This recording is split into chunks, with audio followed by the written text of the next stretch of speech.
Good evening. Car giant Jaguar Land Rover is to cut 4,500 jobs, most of them in the Midlands, as it looks to save £2.5 billion. Well, the firm is blaming falling demand in China, the decline in diesel vehicle sales and the uncertainty around Brexit. Most of the cuts are expected to be in the UK and will be made over the next 18 months. There's also, however, been some good news for the workforce and the region as the company announced further investment in the production of electric vehicles. Well, tonight we have reporters outside the company's headquarters in Coventry, where many of the cuts are expected to be made. We're also at the firm's factories in Wolverhampton and Solihull, and we'll be getting the political reaction from Westminster. Well, for the latest on the announcement, we can join our business correspondent Mark Goff, who's at the firm's headquarters at Whitley in Coventry. And Mark, just how much of a blow is this to the UK's biggest car maker? It's a huge blow, and in fact it was described today as an incredibly tough decision by Dr. Ralph Speth, who's the CEO of the company. Let me just give you an overview of what's happening. 4,500 jobs will be cut. Most of these are going to be in the UK. Interestingly, they're not going to be production line jobs. 1,500 of those went last year. But it's because of falling sales. Sales are down 4.6%. They're still selling 592,000 cars, but there's been a drop in sales. They need to make £2.5 billion in savings over the next 18 months. Currently, Jaguar Land Rover employs 44,000 people at its plants in the UK. There is some good news. There's going to be extra investment in electrification and a new battery centre. And now the company has always said that the fall in sales are caused by three primary headwinds, really. Falling sales in China, falling sales because of the unpopularity of diesel, and falling sales because of uncertainty over Brexit. A few minutes ago, I spoke to Dr. Ralph Speth, and we spoke where the job cuts are going to come, if these cuts are going to be enough to save the company. But firstly, I asked him about those headwinds that the company is facing. So, from Brexit, China-US trade deals, but also to the regulatory issues, for instance, of CN6 in China, or CO2 issues with Brussels and with the future of the CO2 regulations in Europe. Because we know that there aren't going to be many production line job losses or no production line job losses in this round. So the bulk are going to be here at Gaydon and Whitley. Are many engineers going to lose their jobs at Gaydon? I cannot give you an exact figure, but overall we have to achieve an order of magnitude of around about 4,500 people, and you rightly highlighted that a lot of these people come out of the salaried area, out of the managerial area. You adjust the workforce when demand dictates. Have we seen the end of that adjustment on production lines for the workers now? I cannot give you an answer, and we don't make really statements to that. I cannot predict the future. I cannot predict the sales forecast exactly for the years to come. But our intention is to activate sales so that we don't have these kind of things. And next year we are also introducing a lot of new cars. So I am confident that we can grow and will come back to this growth path to sustainable and profitable growth. Can we talk about Brexit? We're still in a very, very uncertain phase. If we had a hard Brexit, how many days could your company survive producing the cars that it does now? We are producing around about 3,000 vehicles in a different variety here in the UK every and each day, and even more so engines for the global production on a global basis in order to achieve the economies of scale. And that means we need 25 million parts every and each day.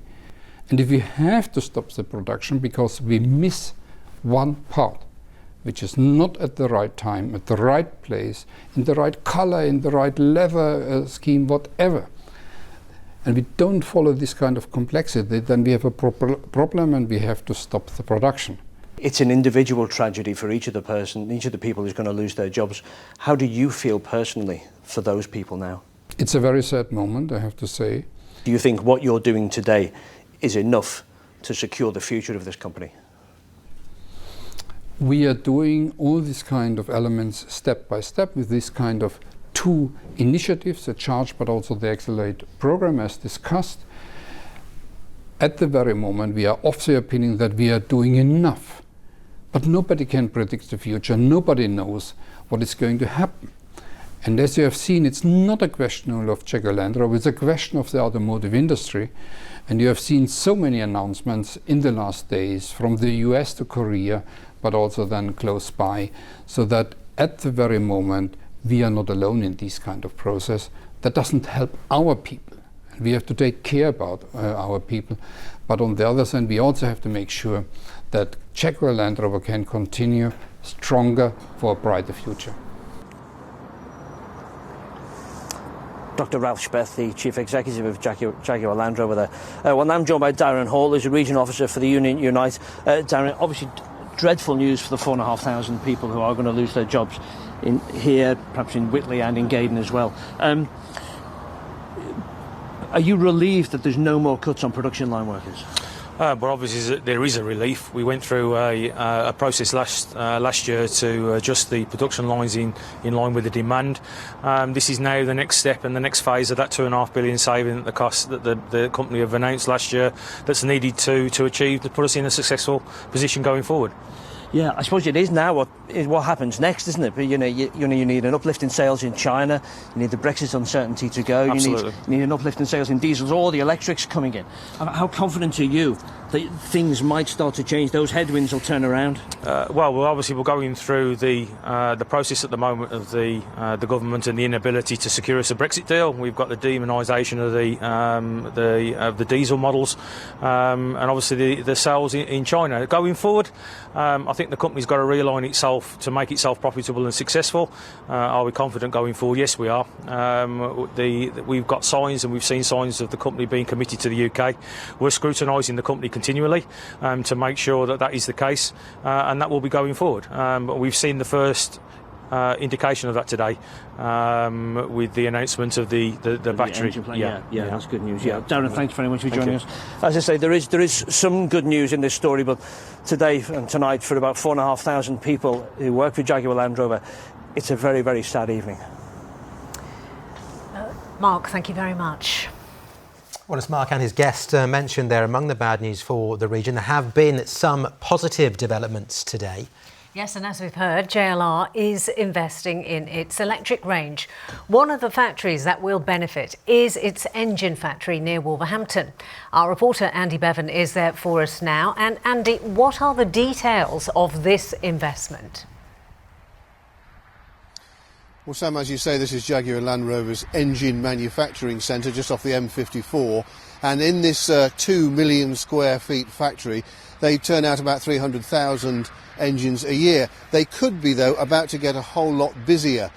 At the moment, they make petrol and diesel engines, but Jaguar Land Rover announced today that later this year, they're going to be producing electric drive units, or EDUs. Now, those are the powertrains that go into Jaguar's electric models like the I-Pace.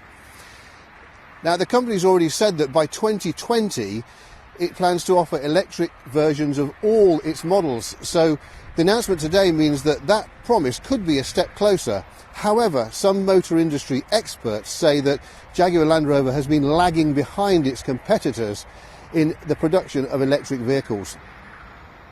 Jaguar Land Rover have done well in terms of getting the I-Pace to market, in terms of the electric Jaguar, but they have been too slow, I think, to get into hybrid vehicles. To be fair to them, they are investing heavily, $4 billion last year, another $4 billion this year. We heard good news today on investment in electric vehicle technologies. They're playing catch up, but they're doing the best they can, given that they're a quite small firm. Well, some of that investment that you heard David Bailey talking about there will come in the form of a brand new battery assembly centre to be built at Hams Hall in Warwickshire. Jaguar Land Rover says that the powertrains, the EDUs that they build here, all need batteries to power them, and that this new plant at Hams Hall will be the biggest of its kind in the UK and the most technologically advanced, and it will produce battery packs for all Jaguars and Land Rovers in the future. Now, I listened into a conference call with Dr. Ralph Speth this afternoon, and he was asked if the Hams Hall development and here would mean any new jobs. He wouldn't really be drawn on that, but there could be some, he said, possibility of some in the future. So, could be good news on the horizon here, but just how good, we still don't know. OK, Andy, thank you very much. Well, throughout the day, workers have been called to a series of meetings to learn about the company's plans. Well, our reporter Hannah Bechelet is outside the company's Load Lane plant in Solihull. Hannah, jobs have already gone at that plant where you are, but its future does seem secure, doesn't it? Yes, it does. You may remember last year more than 1,000 agency contracts weren't renewed, and in October there was a 2-week production halt here in Solihull. But today, when I spoke to production workers before the announcement was made, they seemed very confident that they'd be keeping their jobs, and we've heard that production jobs aren't going. But of course there are going to be thousands of job losses across the Midlands. That's going to have an impact, and I'm joined by Paul Forrest from the West Midlands Economic Forum. Paul, what impact do you think those job losses are going to have? Well, I think you can multiply the 4,500 by at least 4 in terms of people within the automotive supply chain, and then another factor of 3 further than that in the wider economy. And most up to 7 knock-on impact on that? I think in the West Midlands, yes, that this is going to cause some significant problems. And that's a huge amount. What concern do you have about that? Well, we need to have a proper funded regional industrial strategy that can actually accommodate the upswings and downswings in the business cycle. And we really need to look at how we can support Jaguar Land Rover get through these perhaps temporary problems. I mean, you've obviously got the problem with the downturn in China, the recession in Germany, and the slowing down in the US. And then there's also the problem that the government shifted its policy fairly dramatically on diesel engines, and when you're looking at a company that probably has an investment cycle over 7 or 8 years, a sudden shift in that does cause tremendous problems. There is some positive news today with the announcement of what's happening in Wolverhampton and also at Hamshall with the batteries, so that there's positive news as well as fairly cautionary news. OK, so it could be a very large impact we're hearing then for the economy. You know, some good news, but as we were hearing there from Paul, those job losses could be multiplied by up to 7 across the region. OK, Hannah, thank you very much indeed. And as we've been hearing, as well as the people employed directly by Jaguar Land Rover, there are many more in the supply chain who do rely on the company for their livelihoods. Qualplast, which is based at Great Bar in Birmingham, provides flocking for the car industry. It's used in upholstery and to line storage areas like glove boxes. The firm has already been hit by the drop in sales and downturn in production at Jaguar Land Rover.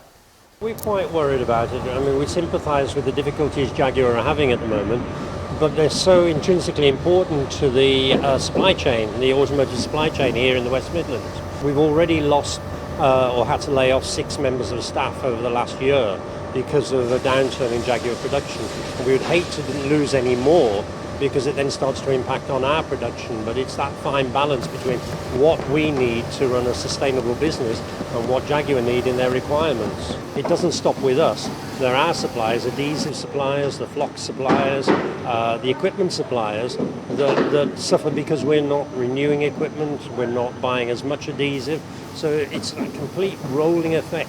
And it's, as it indicates, it's a supply chain and the whole chain is affected. Well, as we've heard, a fall in sales in China is one of the reasons why Jaguar Land Rover is shedding jobs. ITV's China correspondent Debbie Edward has been looking at the reasons for the slump, and she sent this report from Beijing.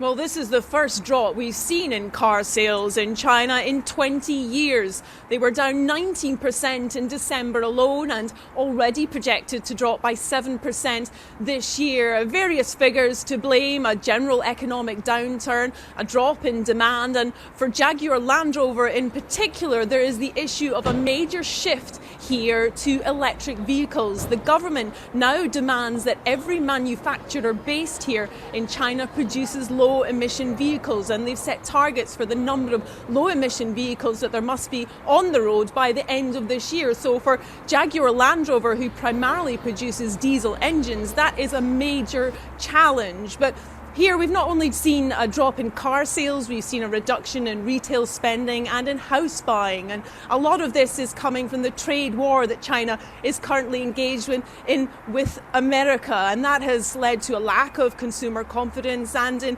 people holding off on household spending. And that inevitably affects luxury brands like Jaguar Land Rover, which they're seen here in China as a luxury brand. We've already seen the effects that it has had on Apple. And I don't think that these will be the last two major brands that we see affected by a sales slump here in China in 2019.